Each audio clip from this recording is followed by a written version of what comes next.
అందరికీ నమస్తే. ఆంధ్రప్రభ భక్తి ఛానల్‌కి స్వాగతం.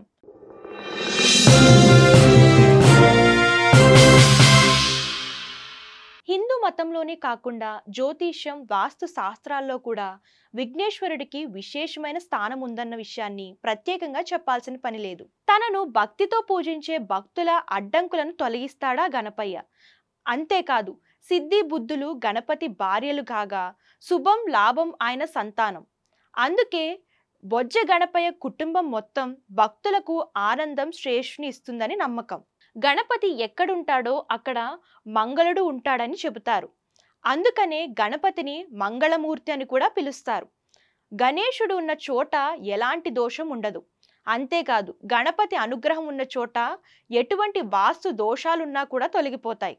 ఒకవేళ ఇంటి ప్రవేశ ద్వారంలో ఏదైనా వాస్తు లోపం లేదా ఏ రకమైన అడ్డంకి ఉంటే ఆ దోషాన్ని తొలగించేందుకు ఇంటి ప్రధాన ద్వారం వద్ద కూర్చున్న గణపతి విగ్రహాన్ని ఉంచాలి.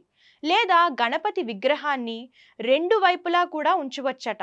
అంతేకాదు, అయితే గణపతి విగ్రహం పరిమాణం, గణపతి విగ్రహం ఎప్పుడు 6 అంగుళాల ఎత్తు లేదా 11 అంగుళాల వెడల్పు కంటే పెద్దదిగా ఉండకూడదని సూచిస్తారు. గణపతి విగ్రహ పీఠం, గణపతి ప్రతిమ వెనుక భాగంలో పేదరికం, కడుపులో శ్రేయస్సు ఉంటుందని నమ్మకం.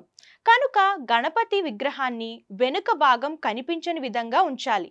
గణపతి విగ్రహాన్ని ఇంటి ఈశాన్య దిశలో, ఉత్తరం లేదా పడమర దిశలో గణేశుని విగ్రహాన్ని ప్రతిష్ఠించడం శుభప్రదం. ఇక గణపతి విగ్రహం ముఖం ఉత్తరం వైపు ఉండాలి. కానీ ఇంట్లో ఎక్కువగా వినాయక విగ్రహాలు పెట్టుకోకూడదు. అంతేకాదు, విరిగిన విగ్రహాన్ని లేదా చినిగిన వినాయక చిత్రపటాన్ని ఇంట్లో ఉంచకూడదని నమ్ముతారు.